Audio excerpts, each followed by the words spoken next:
ॐ सहना भवतु सहनो भुनक्तु सह वीर्यं करवावहै तेजस्विनावधितमस्तु मा विद्विषावहै। ओम शांति शांति शांति।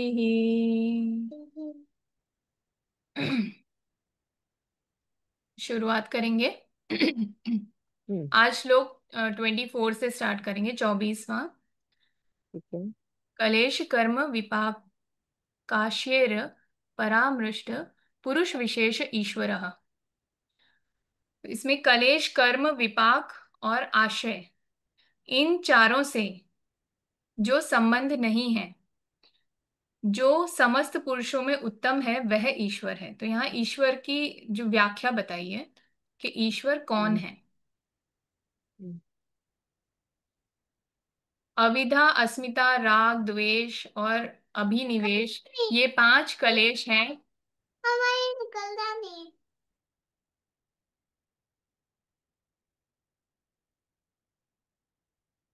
Should I continue reading? Hindi तो मैं रीड कर दूंगी।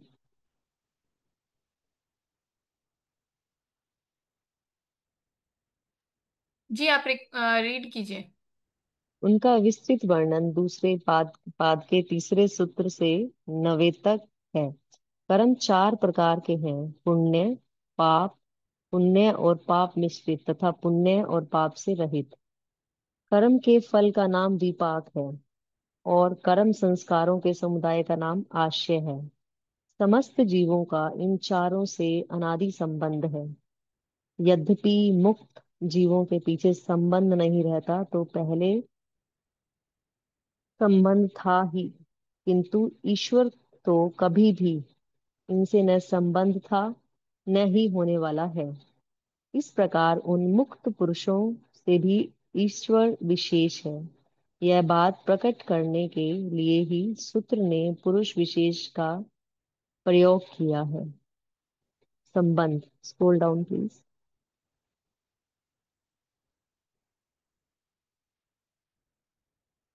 पुरुष विशेष्य है पद का प्रयोग किया है। संबंध ईश्वर की विशेषता का पुनः प्रतिपादन करते हैं।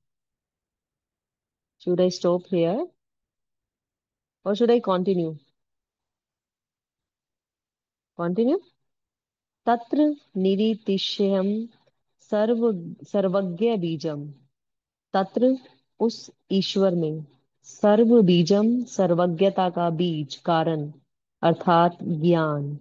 निरीतिशयम, निरीतिशय है। व्याख्या: जिससे बढ़कर कोई दूसरी वस्तु हो वह सातिशय है, और जिससे बड़ा कोई न हो वह निरितिशय है। ईश्वर ज्ञान की अवधि है। उसका ज्ञान सबसे बढ़कर है।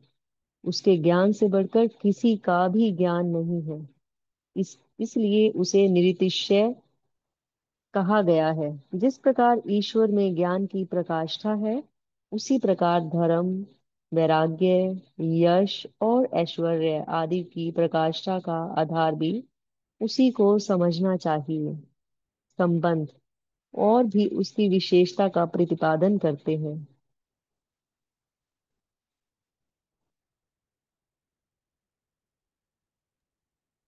तो इसमें आप अपनी तरफ से कोई इनपुट देना चाहते हैं? पहले आप इसको एक्सप्लेन कर दो।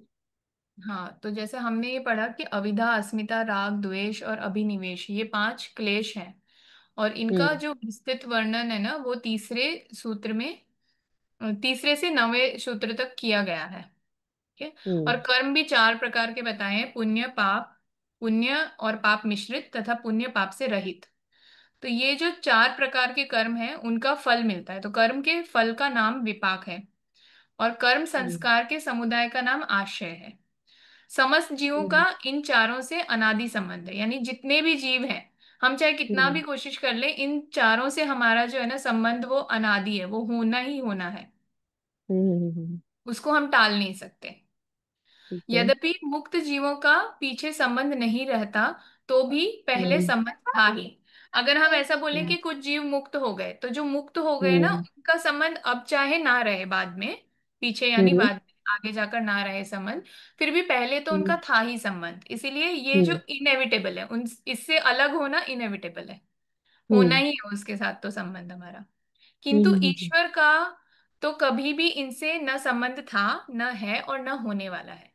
तो हम्म। यहाँ पे हमें ये बताया कि ईश्वर कौन है, भगवान कौन है। तो भगवान का इस तरह के कर्मों से और ये जो भी कलेश है, इनसे कोई संबंध नहीं रहता है, ये कहा जा रहा है यहाँ पर। तो हम्म। इस कारण उन्हें मुक्त पुरुष से भी, पुरुषों से भी ईश्वर विशेष है। तो ये कह रहे हैं कि जो मुक्त हम्म। पुरुष है उनसे भी ज्यादा विशेष है हमारे ईश्वर। ये बात हम्म। प्रकट करने के लिए ही सूत्रकार ने पुरुष विशेषः पद का हम्म। प्रयोग किया है। ये बात सिद्ध करने के लिए, समझाने के लिए यहाँ पर ये जो टर्म यूज किया है पुरुष विशेषः, यानी जो हम्म। पुरुषों में सबसे उत्तम है वो हमारे ईश्वर हम्म। है। और यहाँ हम्म। आगे संबंध बताया है कि ईश्वर की विशेषता का पुनः प्रतिपादन करते हैं, और ज्यादा उसको कैसे एलोबरेट कर रहे हैं वो। तो कह रहे हैं हम्म। ईश्वर में सर्वज्ञता का बीज कारण अर्थात ज्ञान हम्म। निर्तिश्य है। मतलब उसकी कोई उसका कोई कंपैरिजन नहीं है और उसकी कोई सीमा भी नहीं है। जो ईश्वर हम्म। में जो ज्ञान है, वो ज्ञान ना किसी के पास है और ना ही हम्म। उसकी कोई सीमा है, ना किसी और के पास हो सकता है वो ज्ञान। इस हम्म। प्रकार ईश्वर में ज्ञान की पराकाष्ठा है, उसी प्रकार हम्म। धर्म वैराग्य यश और ऐश्वर्य आदि की पराकाष्ठा का आधार भी ईश्वर को ही समझा जाना चाहिए। ऐसा यहाँ पर कहा जा रहा है कि उनका जो ज्ञान है उससे बड़ा और किसी का ज्ञान नहीं है, उससे बड़ा हम्म। और कोई ज्ञानी हो ही नहीं सकता है। हम्म। हम्म। आगे संबंध बताए और भी उसकी विशेषता का प्रतिपादन करते हैं, और आगे भी ईश्वर की विशेषता बताई गई है। यानी यहाँ कैरेक्टरिस्टिक्स बताई गई कि भगवान कौन है, भगवान किसे कह सकते हैं हम। कई लोग हम्म। ऐसे करते हैं ना कि भाई ये तो महापुरुष है, इनको तो भगवान की संज्ञा दी जा सकती है। तो यहाँ हम्म। वही क्लैरिटी दी गई है कि कैसे कोई भी पुण्यात्मा कितने हम्म। भी सिद्ध हो जाएं फिर भी वो भगवान से अलग है। जैसे उनका कर्मों से हम्म। संबंध रहेगा ही। चार प्रकार के कर्म हम्म। बताए हैं, उन चार हम्म। प्रकार के कर्मों से हम्म।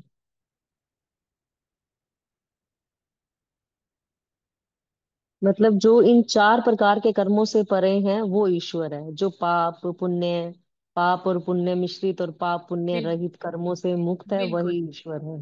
हाँ, वही मतलब ईश्वर है। जो कार्मिक अकाउंट से बाहर है, बिल्कुल। जो शक्ति। कार्मिक अकाउंट से बाहर है, और उसके अलावा और क्या बताई विशेषता, कि जिनका जिनका ना ये किसी भी तरह की वृत्ति से भी कोई संबंध नहीं है उनका। जो चार पांच जो वृत्तियां, हाँ, पांच वृत्तियां पीछे बताई गई, उनसे बिल्कुल। भी और परे उनका है वो। उनका जो ज्ञान है वो सबसे बढ़कर ज्ञान है, उससे उच्च किसी का ज्ञान तो नहीं है। दैट मीन्स कि अ, यहाँ पर ईश्वर को सिर्फ एनर्जी बताया गया ना, कि जो एनर्जी है जो इन सब से परे है। साकार रूप की तो बात ही नहीं कही इसमें कोई भी।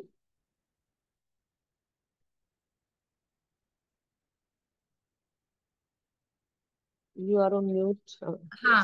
हाँ, साकार रूप की बात नहीं की गई है। और वैसे भी अगर हम श्रीमद् भगवत गीता भी पढ़ें तो उसमें भी यही बताया है कि जो उन्होंने जैसे कोई भी, हम कहते हैं ना कि जन्म लिया ईश्वर ने हम्म। इंसान, हम्म। मनुष्य हैं या जो भी, तो जो भी उनके जितने भी अवतार हुए हैं वो हमें हम्म। दिखने के लिए, और उन्होंने बताया यही है कि वो उनका ना कोई आदि है ना कोई अंत है, ना कोई शुरुआत है ना कोई हम्म। वो एंड होते हैं।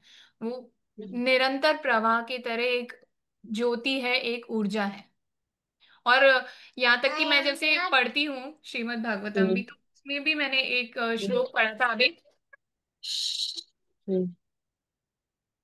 उसमें भी मैंने एक श्लोक पढ़ा था, उसमें भी ये था कि अ, ईश्वर को सच्चे रूप में बहुत कम लोग समझ सकते हैं।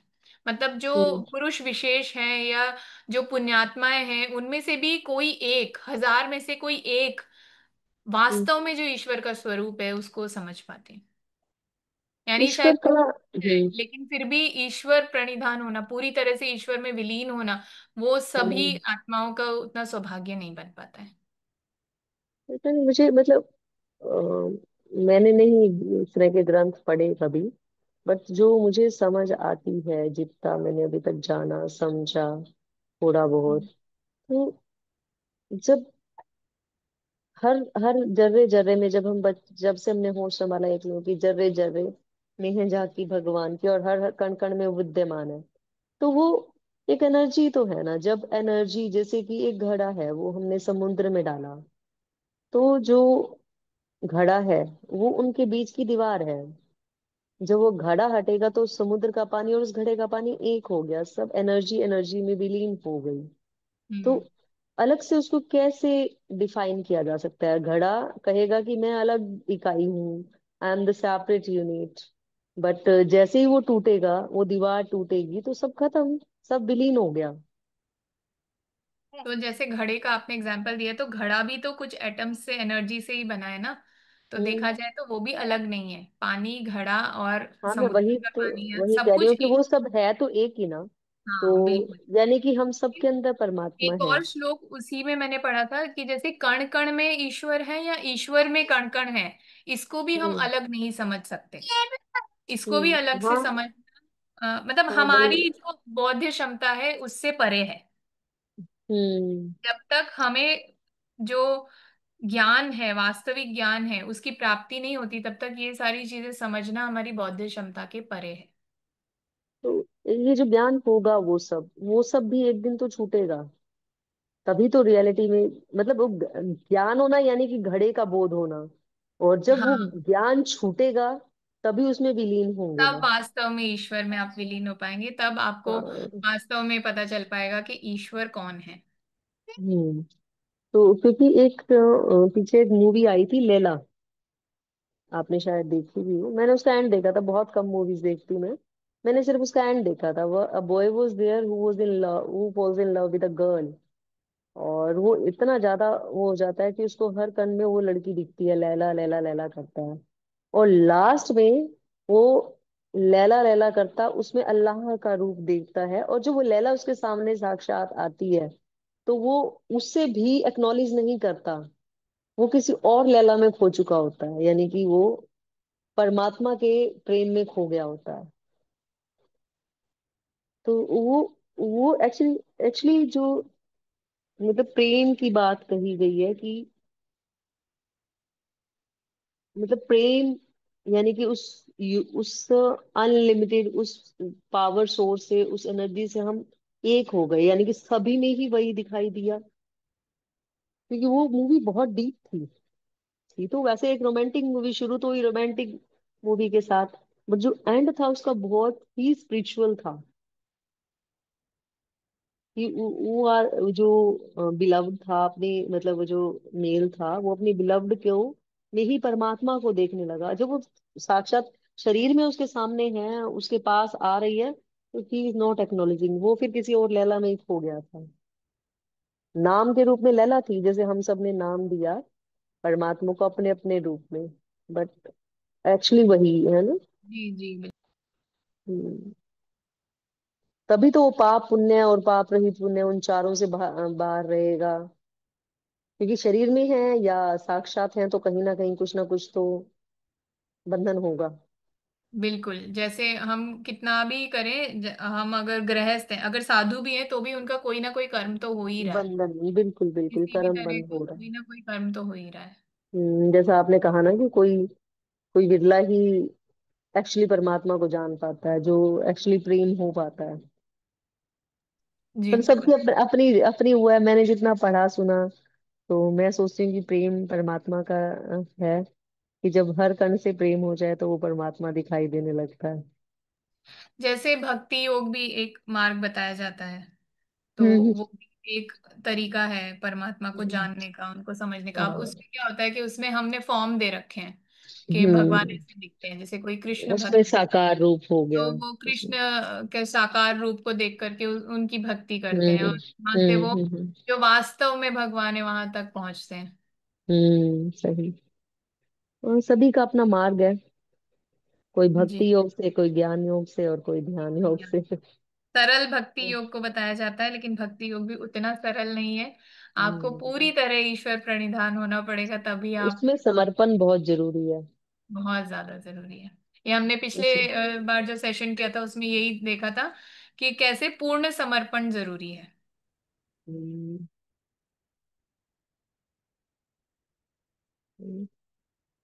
Should I read? आप रीड। ठीक है। पूर्वे शामपि गुरु काले नवच्छेदात। वह ईश्वर सबके पूर्वेशम पूर्वजों का अपि भी गुरु गुरु है, कालेन अवच्छेदात, क्योंकि उसका काल से अवच्छेद नहीं है। व्याख्या। सर्ग के आदि में उत्पन्न होने के कारण सबका गुरु ब्रह्मा को माना जाता है, परंतु उसका काल से अवच्छेद है। ईश्वर स्वयं अनादि है, अन्य सबका आदि है। वह काल की सीमा से सर्वथा अतीत है। वह वहां तक काल की पहुंच नहीं है, क्योंकि वह काल का भी महाकाल है। इसलिए वह संपूर्ण पूर्वजों का भी गुरु, यानी सबसे बड़ा, सबसे पुराना और सबको शिक्षा देने वाला है। Please scroll down. संबंध। ईश्वर की शरण गति का प्रकार बतलाने के लिए उसके नाम का वर्णन करते हैं। तस्य वाचक्य प्रणव है। तस्य उस ईश्वर का, वाचक्य वाचक, प्रणव प्रणव, ओंकार है। व्याख्या। नाम और नामी का संबंध अनादि और बड़ा ही घनिष्ठ है। इसी कारण शास्त्रों के नाम जप की बड़ी महिमा है। दोहा। गीता में भी उपयज्ञ, जप यज्ञ को सब यज्ञों में श्रेष्ठ बतलाया गया। ओम उस परमेश्वर का वेदों के नाम के मुख्य है। इस कारण जहाँ उसका वर्णन किया गया है, उसी वर्णन से श्री राम, श्री कृष्ण आदि जितने भी ईश्वर के नाम हैं, उनका, उनके जप का भी महात्म्य समझ लेना चाहिए। संबंध। ईश्वर का नाम बतलाकर अब उसके प्रयोग की विधि बतलाते हैं। शुड आई स्टॉप हियर और शुड आई कंटिन्यू?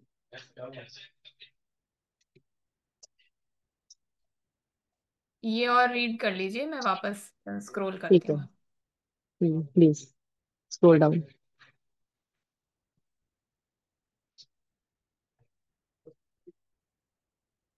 कहाँ से था? और भी नीचे है।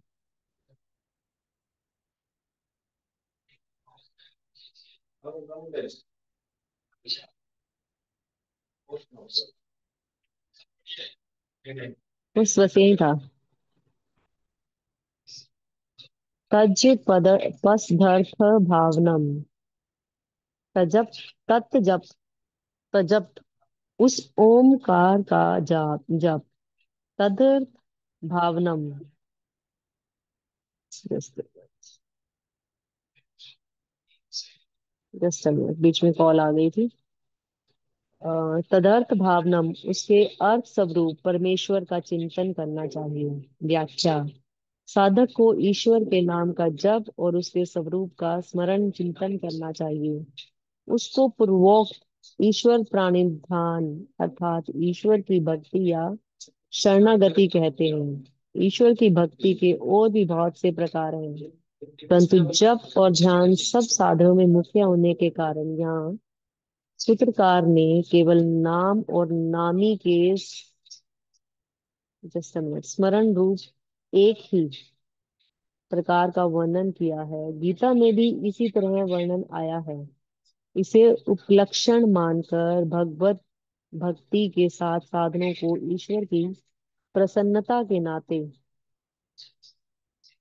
निर्बीज समाधि की सिद्धि में हेतु समझना चाहिए। अर्थात ईश्वर की भक्ति के सभी अंग प्रत्यंगों को ईश्वर प्राणिधान में अंतर्भाव समझना चाहिए।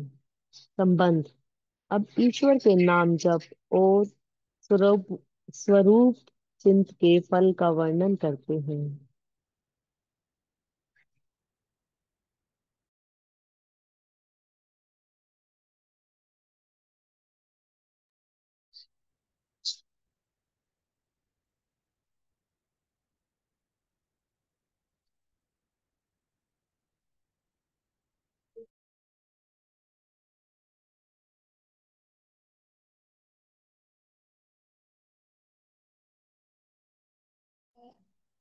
तो यहाँ हम ये पूर्वजों का, वह ईश्वर सबके पूर्वजों का अपि गुरु है, कालेन हम्म। अनवच्छेदातः, क्योंकि उसका हम्म। काल से अवच्छेद नहीं है। तो यहाँ पर क्या कहेंगे, सर्ग के आदि में उत्पन्न होने के कारण सबका गुरु ब्रह्मा को माना जाता है, परंतु उसका काल से अवच्छेद है। अवच्छेद है मतलब इंटरेक्शन है। ईश्वर स्वयं आदि और अन्य सबका आदि है। वह काल की सीमा से सर्वथा अतीत है। वहां तक काल की पहुंच नहीं है। अब यहाँ मैं नहीं समझ पाई कि ये काल मतलब जो काल आता है किसी का, उस काल की बात हो रही है, समय की बात हो रही है। आपका क्या कहना है इस पर? क्योंकि वह काल भी, काल का भी महाकाल, हाँ ये वो उसी काल की बात हो रही है, जैसे किसी का काल आता है ना, डेथ, जिस डेथ की डेथ बात। वाली बात हो रही है, डेथ के काल की बात है यहाँ। का भी महाकाल है। ईश्वर जो है वो काल के भी महाकाल है, और वो सब है संपूर्ण पूर्वजों का भी गुरु, यानी सबसे बड़ा, सबसे पुराना और सबको शिक्षा देने वाला है। मेरी आवाज ठीक से आ रही है आपको? मेरी आवाज ठीक से आ रही है?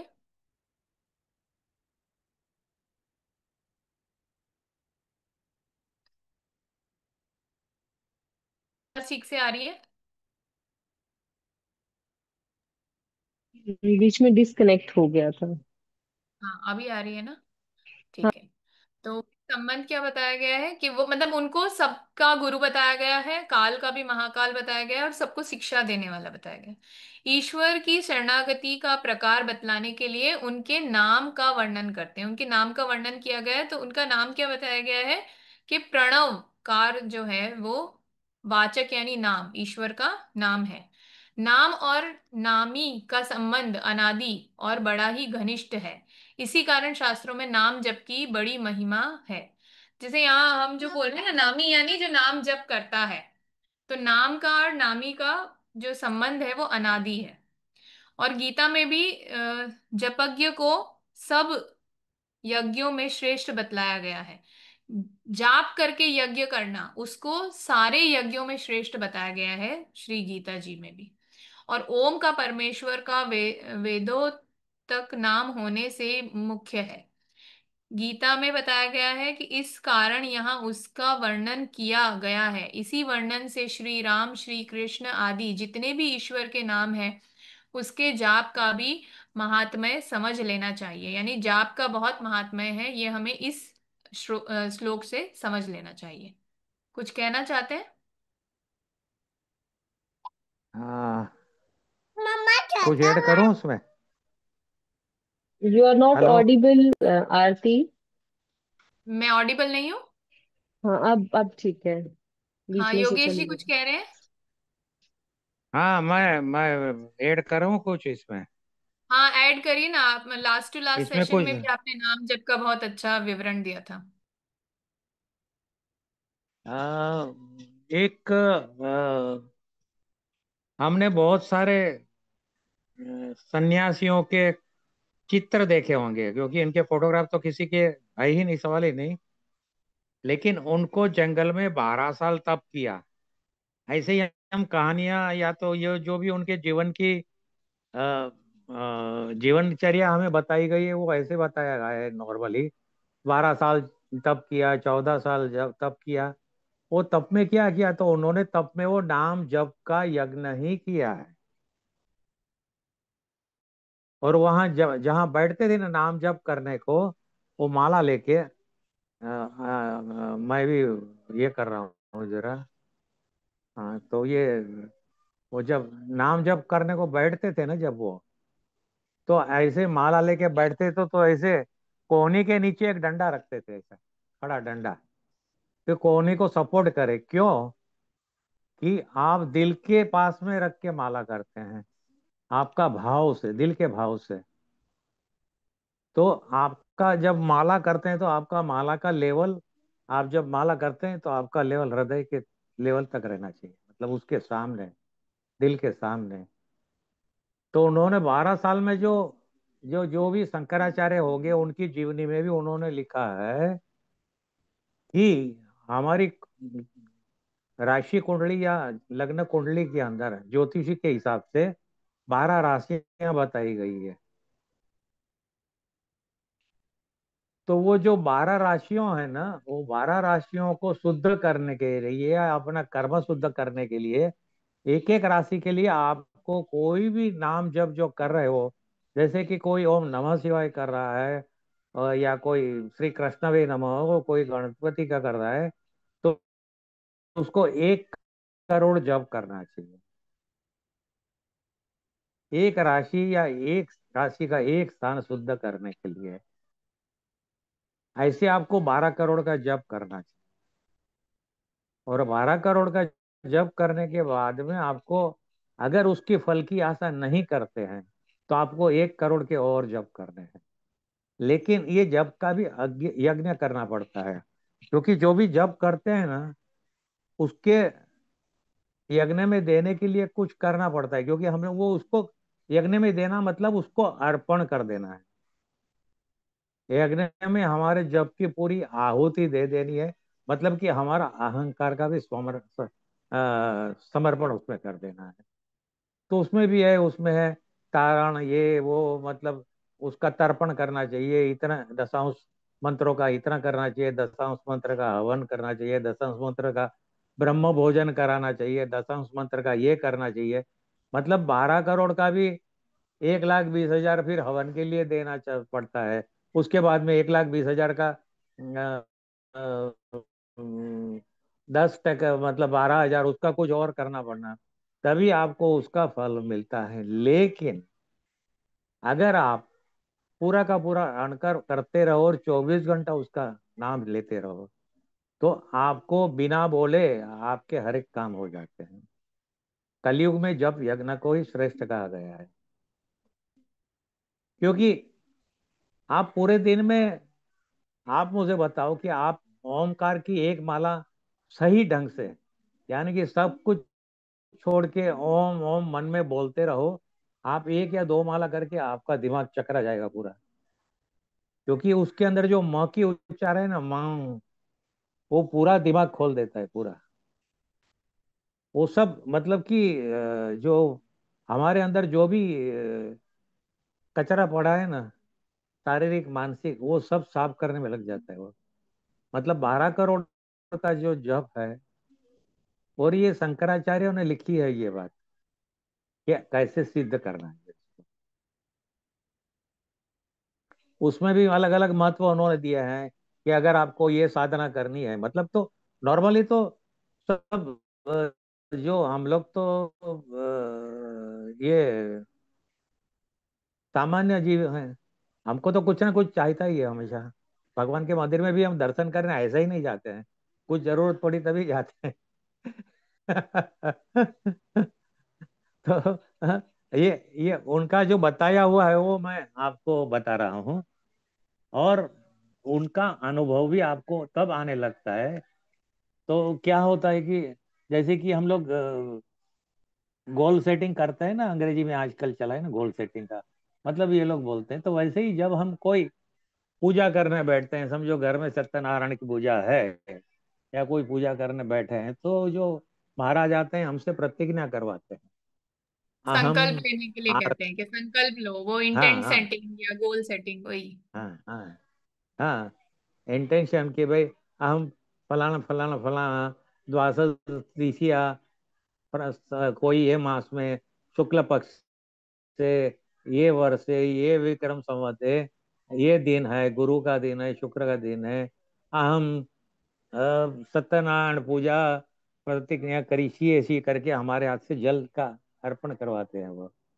बाद में वो ये नियम लेने के बाद में हमें वो सत्यनारायण की कथा या जो भी पूजा करनी है वो कराते हैं। तो ये जो जप योग का तो ऐसा है कि आप कभी भी चालू कर सकते हो। कोई भी नाम का आपके दिल में आया कि मुझे जप करना है तो आज ही चालू कर दो, उसके अंदर सोचो मत, क्योंकि वो भी एक तरीका है। और एक दूसरी बात कि हमारी इच्छा है मोक्ष की, हमारी फाइनल इच्छा मोक्ष की है। तो हमें कोई भी समझो कि कोई भी शारीरिक मानसिक तकलीफ आती है, तो हम हर प्रकार के उपाय को एक साथ में आजमाते हैं ना, ये भी करो वो भी करो वो भी करो। तो आप जब मेडिटेशन करते हो और या कोई और कुछ काम करते हो, तो साथ साथ में ये जब को भी चालू करो आप। मल्टी मल्टी प्रोंग अटैक होना चाहिए ना कोई भी चीज पाने के लिए। तो ये भी एक अपने जीवन में एक पाने की एक इच्छा है, तो हमें मल्टीप्रोंग अटैक के अंदर ये जब भी आ जाता है। आपको रोज कुछ ना कुछ जब तो करना ही चाहिए। तो ये बिल्कुल ठीक कह रहे मतलब हैं कि आप। ये हाँ। सब लोगों ने ये कहा है। रामकृष्ण परमहंस वगैरह सब लोगों ने यही साधना की है। जितने भी बड़े हम्म। बड़े संत हो गए, मेरे भी जो गुरु जी थे, उन्होंने भी यही बोला कि मैंने भी यही साधना की है। क्योंकि नहीं तो नॉर्मली वो बताते नहीं, लेकिन जब आप उनके काफी क्लोज हो तभी वो बताते हैं। या तो आप उसके पास में कोई प्रॉब्लम लेके जाओ, तो वो बताते हैं कि आप ऐसा करो। क्योंकि जब तक आप पूछोगे नहीं तब तक आपको जवाब मिलेगा नहीं। और कुदरत की जो व्यवस्था है उसके अंदर कितने भी सिद्ध साधु है, सिद्ध संत हैं, वो डिस्टर्बेंस नहीं करते हैं। तो हमारे में एक श्लोक है ना, हम लोग सब सवेरे बोलते हैं, गुरुर ब्रह्मा गुरुर विष्णु गुरुर्देवो महेश्वर, गुरुर साक्षात पर ब्रह्म तस्मै श्री गुरुवे नमः। ये तीनों जैसे हमारे गुरु हैं, उनको गुरु साक्षात पर ब्रह्म, परम ब्रह्म जैसे हमारे गुरु हैं, उनको मैं नमन करता हूँ। तो ये जप योग का भी बहुत महत्व है, वो उसमें भी बहुत सारी डीप में डिटेल्स हैं। वो तो एक एक साधारण बात हो गई कि जप योग की क्या है ये। जी बिल्कुल योगेश जी, आप बिल्कुल ठीक कह रहे हैं। और जो आपने बोला ना कि वो एक लकड़ी जैसा रखते थे कमंडल के साथ में, जिसको हाँ हाँ हृदय के हाँ, पास ऐसा ऐसा हाथ के माना नीचे। जाने के लिए, बिल्कुल सही बोल रहे हैं आप, हृदय के पास के लिए भी। क्योंकि और आप उसका आपके एक और हृदय के उसका, पास। हाँ, एक और उसका उपयोग था, वो ये था कि जैसे हमारी ना नाड़ियां होती है तीन, तो अगर हमारी एक नाड़ी बंद है तो हम जाप करते टाइम हमारी दोनों नाड़ियां खुली होनी चाहिए और तीसरी नाड़ी से फिर संचार शुरू हो जाता है। तो इसीलिए उन सबको खोलने के लिए भी उसका इस्तेमाल किया जाता था। तो योग जब हम सीखते हैं या सिखाना सीखते हैं, तब भी हमें ये चीज बताई जाती है कि कैसे उस लकड़ी को एक विशेष अंग पर आप जब दबाते हैं तो आपकी नाड़ियां एक्टिव हो जाती हैं, दाहिनी या वाम जो भी आपको उसके चाहिए पीछे वो का आप एक्टिव। इसके पीछे शायद एक। उसके पीछे का एक दूसरा भी रहस्य है। हम्म। संजना जी क्योंकि कुछ कहना चाह जब रहे थे आप? आपकी ईड़, हाँ हाँ उनको कहने दो पहले। हाँ नहीं, प्लीज, आप बहुत अच्छा बता रहे हैं। मैं तो जस्ट ये कहना चाह रही हूँ कि हृदय चक्र जो है हमारे मतलब सांसारिक चक्र, मतलब हमारे तीन नीचे के तीन चक्र हम्म। और ऊपर के बीच में एक लिंक चेन है। तो हृदय चक्र, हृदय पे अपने हाथ रखना, ये इसके पीछे बहुत बड़ा लॉजिक है। जब हम चक्रास की बैलेंसिंग की बात करते हैं, अपनी ऊर्जा को ऊपर उठाने की बात करते हैं, तो उसमें हृदय बहुत इंपॉर्टेंट रोल प्ले करता है। इसलिए हर ध्यान में हम हृदय चक्र को बहुत इंपॉर्टेंस देते हैं। अनाहत चक्र या हृदय चक्र जिसको हम बोलते हैं, तो इन हाँ, दोनों के, इन नीचे के चक्रास और ऊपर के, मतलब जो अपर हमारे हायर उसमें हायर डायमेंशन तक पहुंचने के जो चक्र हैं, उनके बीच में लिंक का काम करता है। इसलिए भी इसको इतना इंपॉर्टेंस दिया गया कि हृदय पे हाथ रखा जाए, लकड़ी के बिल्कुल सहारे ही सही। बिल्कुल संजना जी, बिल्कुल। योगेश जी आप आगे। अ, इसमें क्या है कि जो हमारा हृदय चक्र है ना, हरे वाला कलर जो बताया गया है इसमें, वो नीचे जो है ना, हमारे शरीर को जिंदा रखने के लिए है वो सब। मणिपुर चक्र है, खाना हजम करता है पूरे शरीर में, वो फिजिकल एग्जिस्टेंस के लिए है। फिर नीचे हमारा वाटर तत्व का जो है स्वादिष्टान चक्र, और नीचे मूलाधार चक्र। अगर मूलाधार चक्र ही आपका ठीक नहीं होगा तो आपका बॉडी ही ठीक नहीं होगा, तो आप साधना कुछ भी नहीं कर पाएंगे, आपका खाना भी हजम नहीं होगा। इसी बिल्कुल ठीक कह रहे हो, बिल्कुल। हाँ, नीचे क्योंकि नीचे। संसार में चलने के लिए तीनों चाहिए ही चाहिए। हाँ, तो हमें जब शरीर मिला है तो ये तीनों चक्र हमारे अच्छी तरह हम्म। शुद्ध और एक्टिव चाहिए। सही, बिल्कुल। उसके बाद में जब कई हृदय लोगों के का लेवल के जीवन आते ये हैं ना, तीन चक्र ही शुद्ध और एक्टिव करने में निकल जाता है। हाँ, तो उसके आपको हर एक चक्र के ऊपर ध्यान करना पड़ता है ना, अगर आप चाहो तो आपको हर एक चक्र के ऊपर ध्यान करना पड़ता है, तभी उसकी शुद्धि होती है। या तो अभी बीच में आपने जब बोला ना कि आपकी दोनों नाड़ियां, या तो दोनों नसों से सांस चलना चाहिए जब आप जब करते हो तभी, आपने बताया। लेकिन उसमें भी एक अलग बात है, जिसको बोलते हैं शिव सर्वोदय शास्त्र या स्वर्ग ज्ञान बोलते हैं। जी जी। क्योंकि क्या कहा जाता है कि जब अपनी ईड़ा नाड़ी चलती है, या तो चंद्र नाड़ी चलती है, या तो लेफ्ट नोस्ट्रिल से आपका सांस चलता है, तभी आपको कुछ आधि भौतिक कार्यों में सफलता मिलती है। और जब आपका पिंगला नाड़ी से सांस चलता है, या तो सूर्य नाड़ी से, या तो राइट नोस्ट्रिल से ना सांस चलती है, तभी आपको कुछ और अलग अलग प्रकार के आधि भौतिक कामों के अंदर सफलता मिलती है। लेकिन जब आपकी दोनों नथुनों से सांस चलती है, तभी आपको कोई आदि भौतिक काम किया तो उसके काम का फल नहीं मिलता है। इसीलिए हमारे पूर्वजों और हमारे योगी जनों ने ये कहा है कि जब आपकी सुषुम्ना नाड़ी चलती है, तभी आपको भगवान का ध्यान करना चाहिए, या तो भगवान का नाम लेना चाहिए। दूसरी बात, हम लोग जब प्राणायाम करते हैं तभी भी हमको नाड़ी शोधन क्यों कराया जाता है? कोई भी जब प्राणायाम कराते हैं, कोई प्राणायाम करते हैं या मेडिटेशन में बैठते हैं, चलो अभी मैं ध्यान कर रहा हूं, तो उसके पहले नाड़ी शोधन प्राणायाम क्यों बोलते हैं? वो क्योंकि उस सेम रीजन के हाँ, लिए इन दोनों नाड़ी हाँ, एक्टिव हुई।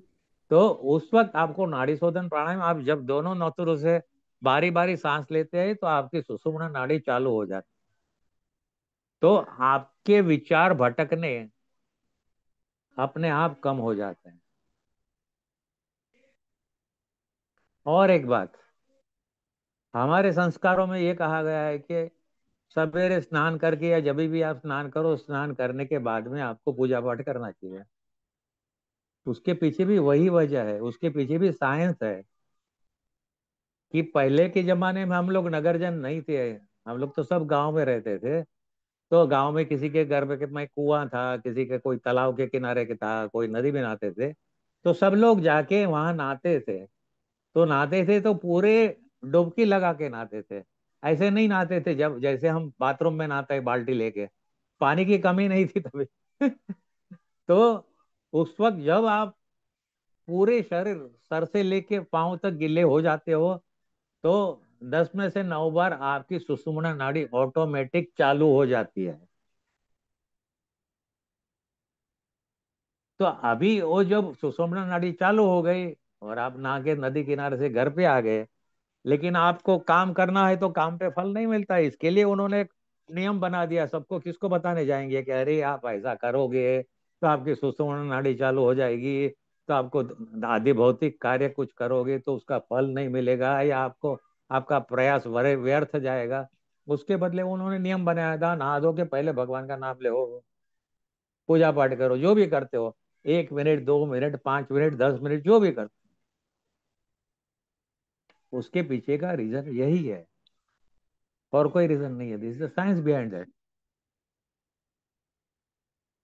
तो ये जो सुषुम्ना नाड़ी है ना, तो उसके अंदर आपके प्रयास जो ध्यान के लिए है, मेडिटेशन के लिए, वो आध्यात्म में आगे बढ़ने के लिए है, उसमें आपको प्रगति जल्दी होती है, प्रगति जल्दी होती है। बिल्कुल एनीवे। बिल्कुल योगेश जी, धन्यवाद। आपका हमेशा ना जो पर्सपेक्टिव रहता है ना, वो मैं वेट करती हूँ कि आप बताएंगे कुछ तो हम ध्यान से सुनेंगे। तो धन्यवाद। अभी आगे कंटिन्यू करें। हाँ हाँ। प्रॉब्लम हो गया। तो उस ओमकार का जाप, उससे अर्थ स्वरूप परमेश्वर का चिंतन करना चाहिए। तो जैसे आपने अभी बताया योगेश जी, और अभी ना लोगों को ये समझाना थोड़ा मुश्किल है कि आपकी सुषुम्ना नाड़ी एक्टिव होनी चाहिए, इसीलिए अब क्या बोलते हैं कि शावर लेंगे तो किस तरीके से हो सकती है, तो डुबकी लगाने तो कहीं जा नहीं सकते, तो थोड़ा कोल्ड शावर लेने के लिए बोलते हैं। जैसे शावर लेना कोल्ड शावर शावर। लेंगे तब भी वही चीज हो जाएगी जो डुबकी लगाने से होती है। तो बोलते हैं कि थोड़ा सा कोल्ड शावर लो, जितना बॉडी टेम्परेचर है उससे ठंडा, जो भी रूम टेम्परेचर है उससे थोड़ा ठंडा। नहीं तो ये वो एक ही मिनट, क्योंकि मेरा काम तो इंटीरियर डेकोरेशन का है। मैं ये बहुत सालों से सोचता हूँ कि हम्म स्नान करने के बाद में पूजा का क्यों कहा गया है। ये इसके पीछे मैं बहुतों को मैंने पूछा। हम्म लेकिन फिर जब मेरे घर में मैंने मेरा घर बनाया खुद का, उसके अंदर शावर बनाया, जब मैंने शावर लेना चालू किया ना, तभी मुझे ये ब्रह्म ज्ञान हुआ। तो हर हर इंक्विजिटिव पर्सन जो क्यूरियस है, जो जानना चाहता है, उसी को फिर सवालों के जवाब मिलते हैं। जैसे आपने बोला कि नियम बना दिए कि सबको समझाना पॉसिबल नहीं था, जैसे स्त्रियों के लिए भी कुछ नियम बनाए, पुरुषों के लिए भी बनाए थे, लेकिन पुरुषों ने हाँ, काफी सारे नियम मानना छोड़ दिए हैं, जिसका हम परिणाम भी देखते हैं कि पुरुषों वो की जो तो है। एज है ना वो कम हो गई है और औरतों की ज्यादा है। क्यों? क्योंकि वो अभी भी सुहाग के नाम पर वो सारी चीजें करती हैं। एक्यूप्रेशर के बहुत सारे पॉइंट्स हैं जो हमारे बिंदी लगाने पे, माथा टीका पहनने से, फिर यहाँ बाजू पहनने से ऑक्सीजन के पॉइंट प्रेस होते। तो ये सारी चीजें जैसे नियम बनाने की वजह से आज भी काम कर रही हैं उनके लिए, और पुरुषों ने कड़े कड़ूले ये सब पहनना छोड़ दिए, कान में कुंडल पहनना छोड़ दिए, गले में मालाएं पहनना छोड़ दी। तो उसकी वजह से हम देखते हैं कि जो हेल्थ के ऊपर है वो भी उसका नेगेटिव इम्पैक्ट आता है।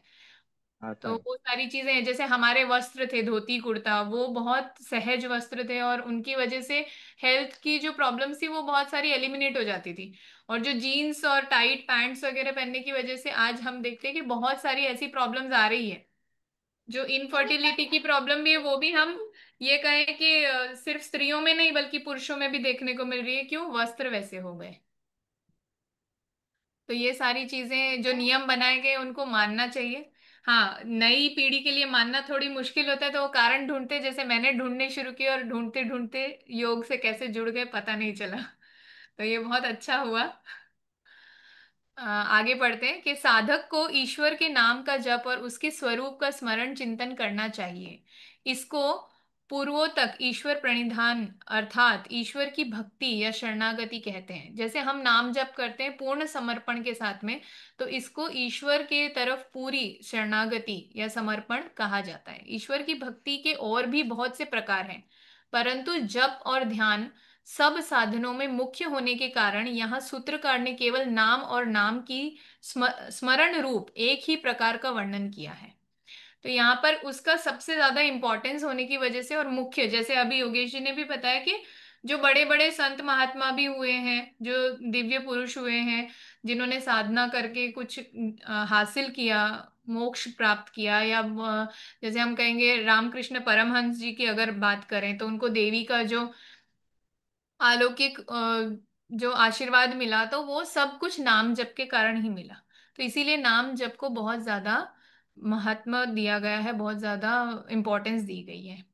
गीता में भी इस तरह वर्णन आया है। इसे उपलक्षण मानकर भगवत भक्ति के सभी साधनों को ईश्वर की प्रसन्नता के नाते निर्बीज समाधि की सिद्धि में हेतु समझना चाहिए। अर्थात ईश्वर की भक्ति के सभी अंग प्रत्यंगों का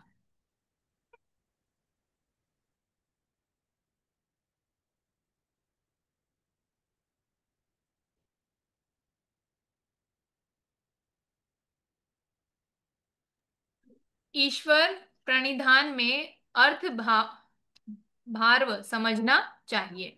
तो यहाँ पर ये कहे कि निर्भीक समाधि की सिद्धि में भी नाम जप जो है उसको हमें अर्थ भाव समझना चाहिए। अब ईश्वर के नाम जप और स्वरूप चिंतन के फल का वर्णन करते हैं। तो फल का वर्णन क्या किया कि उक्त साधन से विघ्नों का अभाव और अंतरात्मा के स्वरूप का ज्ञान भी हो जाता है।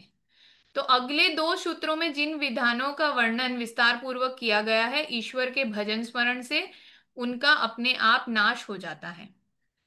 तो जो विघ्न दो बताए हैं ना, उनका अपने आप नाश हो जाता है, किससे? ईश्वर भजन से। और अंतरात्मा के, दृष्टा के, यानी आत्मा के स्वरूप का ज्ञान होकर केवल्य अवस्था भी उपलब्ध हो जाती है। अतः ये निर्बीज समाधि की प्राप्ति का बहुत ही सुगम उपाय है। जैसे अभी योगेश जी ने बोला कि अकर्म की स्थिति कब आती है? जब सुषुम्ना नाड़ी चलने लगती है। तो वो स्थिति पहले ला करके फिर जब हम ध्यान भजन वगैरह करते हैं तो हमें निर्बीज समाधि की प्राप्ति बहुत सरलता से, सुगमता से हो जाती है। और जब हम इस तरह का नाम जप करते हैं तो उससे जो दो विघ्न आते हैं, जो हमें पहले बताए गए थे कि अड़चन आती है कि हम अपने आप को ज्यादा ज्ञानी समझते हैं या फिर किसी तरीके से हम ध्यान नहीं लगा पाते, तो उसका भी यहाँ पर नाश हो जाता है। पूर्व सूत्र में जिन अंतरायों का अभाव होने की बात कही गई है उनके नाम बतलाए जाते हैं, नाम बतलाए जा रहे हैं। योगेश जी, आप पढ़ेंगे इसे?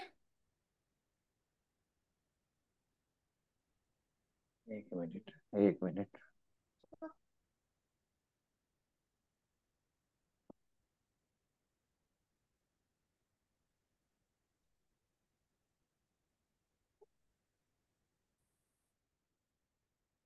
ये वाला पढ़ना है, 30 वाला। जी। 30वां। व्याधिष्ठान त्यान संशय प्रमादाल क्या वीरति भ्रांति दर्शनालब्ध भूमिकत्वा नवस्थितत्वानि चित्त विक्षेपास्ते अंतरायाः। पर व्याधि, हाँ वो तो पूरा श्लोक हो गया उनका। व्याधि सत्यान संशय प्रमाद आलस्य अविरति क्रांति दर्शन अलब्ध भूमिकत्व और अनवस्थितत्व, ये नव जो कि चित्त विक्षेपाह, चित्त के विक्षेप हैं, ते मतलब वे, और ही अनंतराय है, अंतराय है, मतलब ये 9 प्रकार के जो चित्त विक्षेप हैं, वो 9 प्रकार के अंतराय हैं। व्याख्या: योग साधन में लगे हुए साधक के चित्त में विक्षेप उत्पन्न करके उसको साधन में विचलित करने वाले ये 9 योग मार्ग के विघ्न माने गए हैं। शरीर, इंद्रिय समुदाय और चित्त में किसी प्रकार का रोग उत्पन्न हो जाना व्याधि है। अकर्मण्यता अर्थात साधनों में प्रवृत्ति न होने का स्वभाव तयान है। कहने का मतलब, आपके शरीर या मानसिक रूप से आपको कोई तकलीफ है तो ये व्याधि जाना जाता है। अकर्मण्यता मतलब कि काम न करना, या तो आलस दिखाना, या तो आप अंग्रेजी में कहें प्रोक्रेस्टिनेशन, कोई भी प्रवृत्ति न करना, वो अकर्मण्यता यानी कि साधनों की प्रवृत्ति न होने का स्वभाव प्रस्थान है। क्योंकि प्रवृत्ति न करने का मतलब यही है कि वो बोलते हैं कि अरे ये करके क्या मिलेगा मुझे, तभी आप प्रवृत्ति नहीं करते हो। अपनी शक्ति में या योग के फल में संदेह हो जाने का नाम संशय है। क्योंकि आप आपके कर्म के अंदर ही संदेह करते हो, संशय करते हो कि भाई ये कर्म करके मुझे क्या मिलेगा। एडवांस में कोई फल तो मिलने वाला है ही नहीं किसी को। चौथा, योग साधनों के अनुष्ठान की अवहेलना, ये परवाही करते रहना प्रभाव है। योग साधना का मतलब क्या है कि हमारे शास्त्रों में ये बताया कि जो भी आप कर रहे हो वो एक स्थान पे बैठो, एक ही समय पे बैठो, एक ही प्रकार के कपड़े पहनो, उसके लिए शुद्ध कपड़े पहनो। सब शुद्ध कपड़े का मतलब है धुले हुए साफ कपड़े पहनो। उसके अंदर मैं एक और चीज बताना चाहूंगा कि अगर आप रोज समझो 6 बजे मेडिटेशन करने को बैठते हो, लेकिन हर रोज आपकी सुषुम्ना नाड़ी उस समय चालू नहीं होगी, लेकिन आपको ध्यान करने के लिए, बैठने के लिए आपको सुषुम्ना नाड़ी चालू करनी पड़ेगी। लेकिन जब आप ये कंटिन्यूस 2 4 6 महीना साल भर करोगे, तो कोई भी सीजन होने दो, आप आप जब ध्यान में बैठते हो मेडिटेशन में, तो आपकी सुषुम्ना नाड़ी उसी समय चालू हो जाती है अपने आप। चलो, ये उसके साथ में है योग साधन के। तमोगुण की अधिकता से चित्त और शरीर में भारीपन हो जाना, और उसके कारण साधन में प्रवृत्ति का न होना आलस्य है। ये तमोगुण बहुत तरीके से आता है। समझो कि रात को या शाम को कुछ घर में कुछ अच्छा बन गया जो हमें बहुत भाता है। समझो कि मैंगो की सीजन में मैंगो का रस बहुत ज्यादा भाता है हमको, तो हमने ज्यादा पी लिया, तो पेट भारी हो जाता है। फिर वो जब तक पूरा पचता नहीं तब तक शरीर में आलस्य आ जाता है, तो दूसरे दिन सवेरे भी उसकी असर हमें मालूम होती है। कुछ खाना ज्यादा खा लिया जो हमें ज्यादा भाता है, जैसे कि कल नहीं मिलेगा। खाना इतना ही खाना है जितना आपको जरूरत है, उससे थोड़ा कम ही खाना है। अभी छठा है, विषयों के साथ इंद्रियों का संयोग होने से उनमें आसक्ति हो जाने के कारण जो चित्त में वैराग्य का अभाव हो जाता है, उसे अविरति कहते हैं। मतलब कि वो कमल के भांति रहना है। आप जो भी विषय में विषय का अनुभव करते हो, लेकिन उसके अंदर लिप्त नहीं होना है। कमल कादव में या कंप में उगता है, लेकिन उसको पानी भी नहीं लगता है, कादव भी नहीं लगता है। वो कमल ही रहता है अपने आप में, उसमें विरक्त रहता है। वैसे विरक्त रहना है उससे। फिर सातवां है, योग के साधनों को किसी कारण से विपरीत समझना, अर्थात यह साधन ठीक नहीं है, ऐसा मिथ्या भ्रम होता है, ऐसा भ्रांति दर्शन है। साधन करने पर भी योग की भूमिकाओं का, अर्थात साधन की स्थिति का प्राप्त न होना, यह एक अलब्ध भूमिकत्व है। इससे साधक का उत्साह कम हो जाता है। क्योंकि क्या है कि हम लोग तो मन बुद्धि चित्त अहंकार को लेके चलते हैं ना। मन संकल्प विकल्प करते रहता है, ये करूं न करूं। बुद्धि ये सही है ये गलत है, ये सही है गलत है। चित्त तो घूमते रहता है, कहीं ये देखा, कहीं ये देखा, कहीं ये देखा। और अहंकार तो अभी, अरे मैं तो रोज साधना करता हूँ, फिर हमारे दोस्तों को भी बताएंगे, अरे मैं तो 6 बजे उठ के ये करता हूँ वो करता हूँ।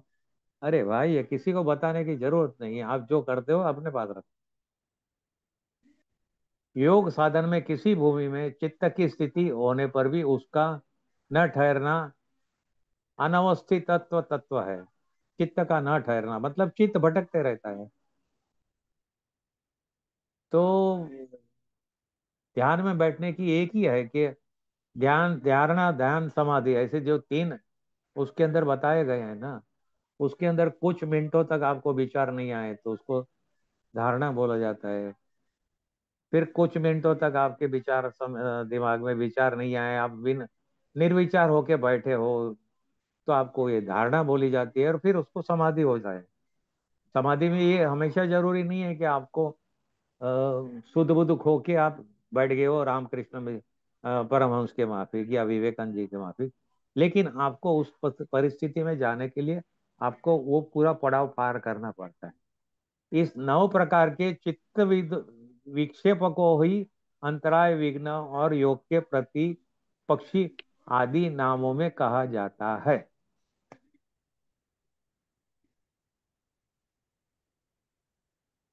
जी। हाँ, चलिए अभी आप कहिए तो यहाँ कुछ ऐड की। हाँ। अच्छा, हमने ये पढ़ लिया ना, योग साधन से हाँ। किसी भूमि हाँ। में चित्त की स्थिति होने पर भी उसका न ठहरना। तो ये हाँ। सारे 9 प्रकार के जो विघ्न बताए वो सारे यहाँ पर एक्सप्लेन किए, जो आपने बहुत अच्छे से बता दिए। तो मुझे नहीं लगता कि दोबारा समझाने की जरूरत है। जैसे बेपरवाह होना है, तो प्रमाद करते हैं हम, फिर आलस करते हैं कि नहीं, नहीं करेंगे तो भी चल जाएगा ऐसा। और हाँ आलस्य, और फिर जैसे आपने बोला कि इंद्रियों का संयोग होने से आसक्ति हो जाने के कारण भी हम फिर छोड़ देते हैं, वैराग्य का अभाव हो जाता है। हम्म, और भ्रांति दर्शन भी होता है कि नहीं समझ में आ रहा है क्या हो रहा है, मिथ्या ज्ञान हो जाता है, गलत समझ लेते हैं हम साधन को। नहीं, क्योंकि क्या होता है कि आपको हर प्रकार से बाधा तो आती है। कोई बोलेगा अरे हम्म। ये सब बकवास है, हम्म। कोई बोलेगा इतना अरे ज्यादा भगवान भी जैसा कुछ है भक्तिमय ही नहीं नहीं। होना चाहिए, हाँ ऐसे बोलने वाले भी लोग आपको मिलेंगे। इन हाँ 9 इसे प्रकारों के चित्त विक्षेपों को ही अंतराय, विघ्न और योग के प्रतिपक्षी आदि नामों से कहा जाता है। 1 मिनट ना क्योंकि मैं।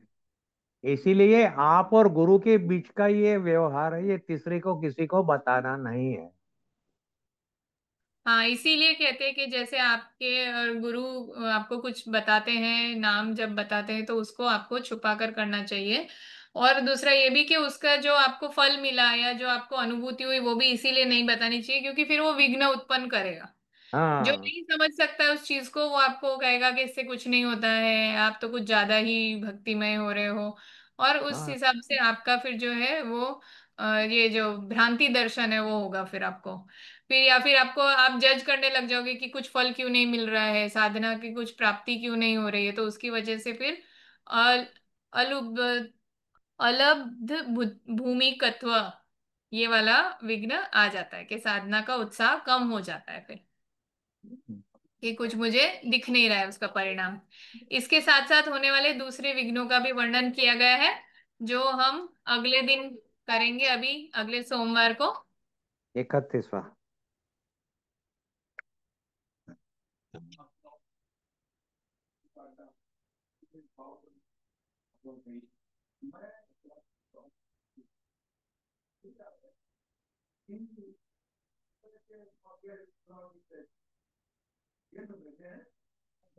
योगेश जी, आप कुछ बोलना चाहते हैं? क्या है कि आप, मैं तो ये यहाँ तक बता रहा हूँ कि जब आपके मन में स्फुरना हुई कि मुझे जप योग करना है, तो आप जो इष्ट देवता को ज्यादा मानते हैं उसके जप फौरन चालू कर दीजिए। उसमें कोई मुहूर्त देखने की जरूरत नहीं है, कोई मुहूर्त देखने की जरूरत नहीं है, चालू कर दीजिए।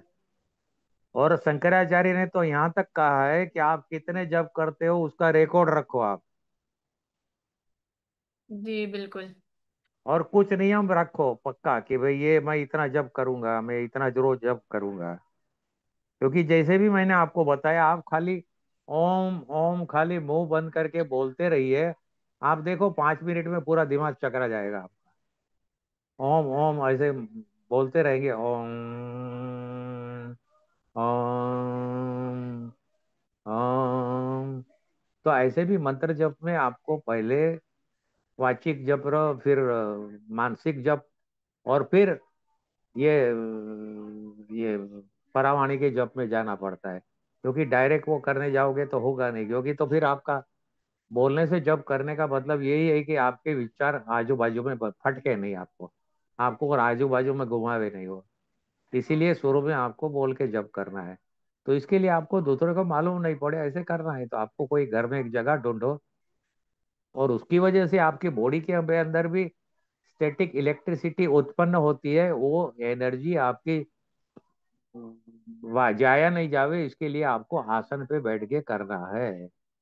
या तो कोई ऊन का आसन ले, या दर्भासन ले, या कोई ऐसी जगह बैठोगे जो आपकी जो एनर्जी बॉडी में क्रिएट हुई है वो चली नहीं जाए।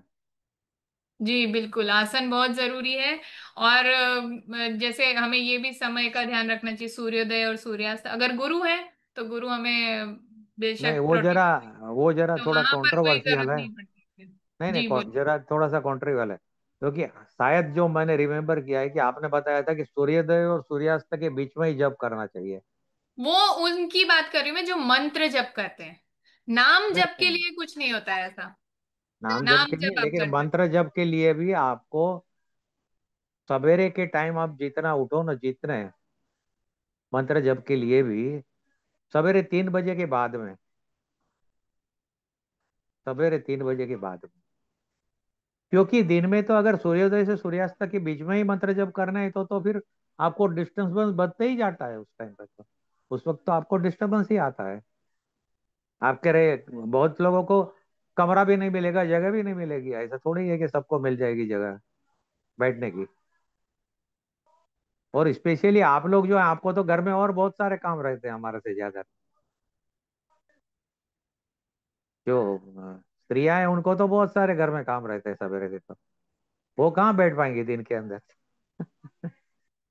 तो वो अभी उनकी बात हो गई, लेकिन ये और वो 3 बजे का समय भी हो, फिर बाद में बात करेंगे 3 बजे का समय क्या है वो। कभी वो जब जरूरत पड़ेगी तभी उसकी बात करेंगे, 3 बजे या 3 बजे के बहुत बाद का बुरे दिन समय। वाली बात आप कर रहे हैं, तो वो हाँ, बिल्कुल सही है। हाँ। क्योंकि अपना सूर्योदय और सूर्यास्त वो भी दिन का संधि काल है। वो चंद्र एनर्जी और सूर्य की एनर्जी का संधि काल है। मतलब उस टाइम भी आपकी सुषुम्ना नाड़ी चलती है। उस वक्त भी सूर्योदय और सूर्यास्त के समय भी हमारी खब की सुषुम्ना नाड़ी चलती है उस वक्त भी।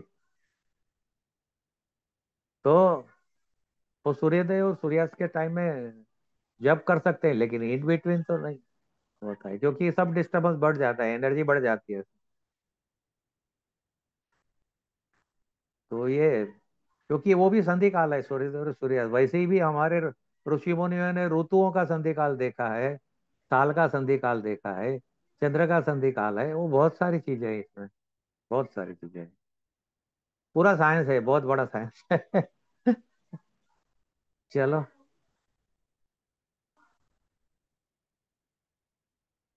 असल में मैं जी योगेश जी, बिल्कुल ठीक कह रहे हैं लैपटॉप आप। से कांटेक्ट ये कनेक्शन करने की कोशिश की, लेकिन मैं कर नहीं पाया, इसके लिए मैं लेट आ गया जरा। कोई बात नहीं, आप बिल्कुल ठीक समय पर थे, आप लेट नहीं हम्म, थे। हम्म।